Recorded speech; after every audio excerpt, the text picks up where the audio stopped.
Hello दोस्तों, स्वागत है आप सभी का। आज हम पढ़ने जा रहे हैं सर्कल यानी कि वृत्त। ठीक है, आइए जानते हैं। सर्कल एक ये मान लो एक ये बिंदु है। ठीक है, अब यहां से मैंने मान लिया कि इसके बराबर बिल्कुल इस दूरी पर एक बिंदु लगाया ये, और बिल्कुल इसी दूरी पर एक निश्चित दूरी लेके चारों तरफ बिंदु लगा दिए, चारों तरफ बिंदु मिला, और इन बिंदु को क्या कर दूं, अब मिला दूं। तो ये क्या कहलाएगा, हमारा एक वृत्त कहलाएगा। यानी कि एक निश्चित बिंदु के एक निश्चित दूरी लेके और उसके चारों ओर बिंदु खींचे, और उन बिंदुओं को मिलाने पर जो प्राप्त होता है वो हमारा क्या होता है, एक वृत्त कहलाता है। ठीक है, अब इस वृत्त के द्वारा जो बीच में हमने जो ये माना है इसको हम कहते हैं केंद्र। क्या कहते हैं इसको हम? केंद्र, यानी कि सेंटर बोलते हैं। ठीक, अब इस केंद्र से लेके यहां तक की जो दूरी है ये कहलाती है हमारी त्रिज्या। केंद्र से लेकर और इस लाइन तक की ये जो दूरी है ये त्रिज्या कहलाती है। ठीक है, यहां पे मैंने केंद्र मान लिया O है। ठीक, ये हो गई त्रिज्या। अब एक त्रिज्या ये इधर है, और एक जितना ये यहां से यहां होगा उतना यहां से यहां तक होगी, उतना यहां से यहां तक होगी, उतना यहां से यहां होगी, उतना यहां से यहां होगी। ये सब तरफ क्या होगी, ये दूरी बराबर होगी। ठीक, अब यहां से लेके यहां तक की दूरी भी क्या होगी, है बराबर होगी।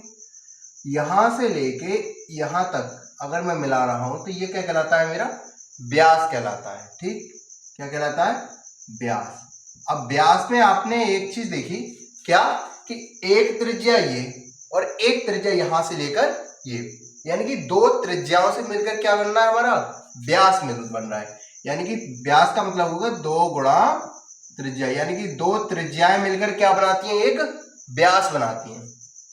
अब ये जो सर्कल है, ये सर्कल है, ये सर्कल जितना एरिया घेरेगा वो क्या कहलाएगा, हमारा वृत्ताकार क्षेत्र कहलाता है। यानी कि ये क्या है, ये एक वृत्ताकार क्षेत्र है।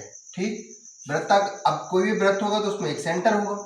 सेंटर में क्या होता है, रेडियस यानी कि त्रिज्या होती है। ठीक, ये क्या है, त्रिज्या होगी यहां से यहां तक r। ठीक,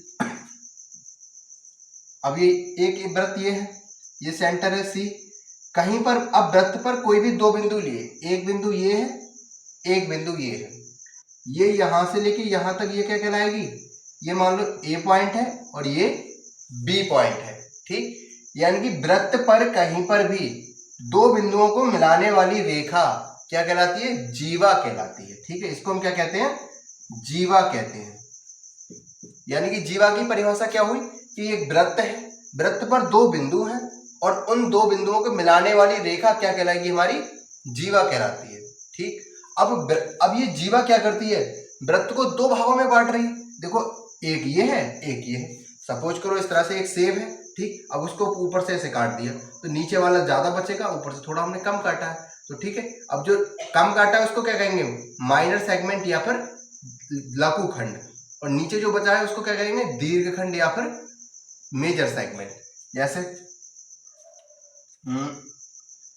ये है, ये सी इसका सेंटर हो गया, वृत्त है, यहां से एक जीवा गई ए और बी। अब इसने इसको काटा है। ठीक, तो ये क्या करेगा, अब ये ऊपर वाला जो बचा है ज्यादा है तो वो क्या होगा, दीर्घ खंड, और ये क्या है, लघु खंड, यानी कि माइनर और मेजर सेगमेंट। हमने वृत्त के सेंटर की बात कर ली, व्यास की बात कर ली, जीवा की बात कर ली और वृत्त के खंडों की बात कर ली। ठीक है, यानी कि अगर बड़ा वाला खंड है तो दीर्घ खंड होगा यानी कि मेजर सेगमेंट, और छोटा है तो लघु खंड होगा। ठीक है, अब बात करते हैं वृत्त के चापों की। यानी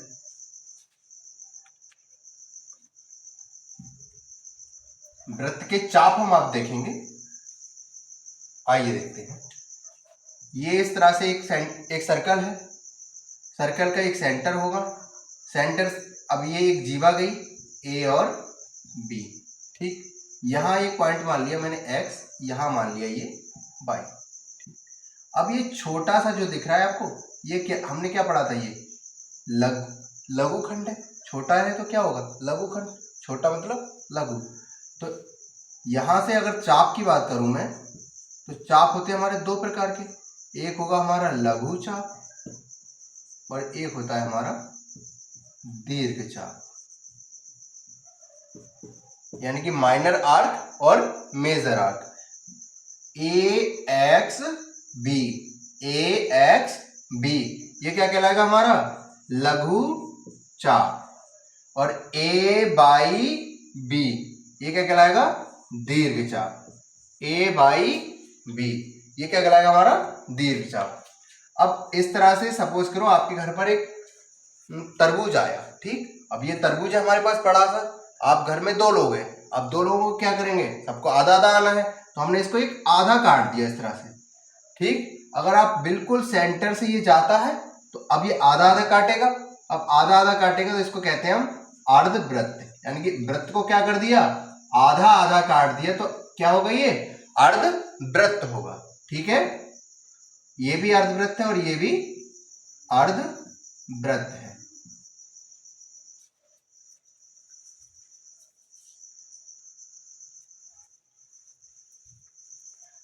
आइए अब बात करते हैं हम, एक वृत्त है, ये एक गोल होगा, ठीक है। एक गोल चूड़ी ले लो, एक पहिया ले लो, ठीक है। एक पहिया यानी कि ये वृत्त जो होता है ये पूरा 360 डिग्री होता है। कितना होता है 360 डिग्री, या 2π भी इसको हम कह सकते हैं। अब वृत्त ये जो है वृत्त यहां से लेके यहां तक की ये पूरी जो दूरी है ये क्या कहलाएगी हमारी 2πr, ठीक है। ये क्या कहलाती है r है। अब r पूरा कितना ये 2π, अब r लंबाई की कोई 2π दूरी चलेगी तो क्या हो जाएगी 2πr, ठीक है। ये क्या कहलाती है वृत्त की परिधि, यानी कि सरकमफ्रेंस भी किसको हम कहते हैं। वृत्त की परिधि कितनी होती है 2πr। पाई का मान हम जनरली ज्यादातर 22/7 लेते हैं। वृत्त का क्षेत्रफल की अगर बात करें तो कैसे निकालेंगे हम πr²। r क्या है त्रिज्या है, यानी कि रेडियस है, ठीक है। r को क्या कहते हैं रेडियस। वृत्त का क्षेत्रफल क्या होगा एरिया होगा πr²। सरकमफ्रेंस यानी कि परिधि कितनी होगी 2πr।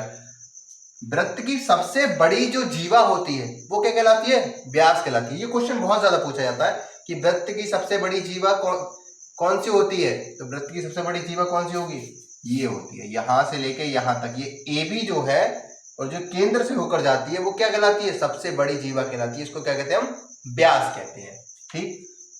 आइए एक क्वेश्चन करते हैं, जैसे किसी वृत्त की त्रिज्या अगर 7 सेंटीमीटर है तो बोल रहा है कि वृत्त की परिधि निकालिए और क्षेत्रफल निकालिए।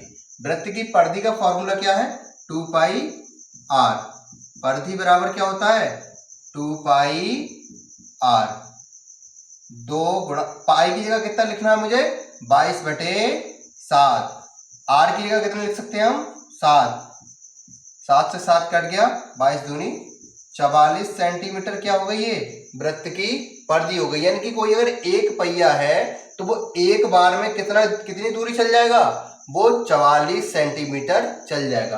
अगर उसकी त्रिज्या 7 सेंटीमीटर है तो वो एक चक्कर में कितना चलेगा 44 सेंटीमीटर। अगर ये चीज है ये 7 सेंटीमीटर की है तो ये इस तरह से अगर ये पूरा घूम के यहां तक जाएगी तो ये 44 सेंटीमीटर यानी कि 44 सेंटीमीटर यहां पर घूम जाती है, ठीक है।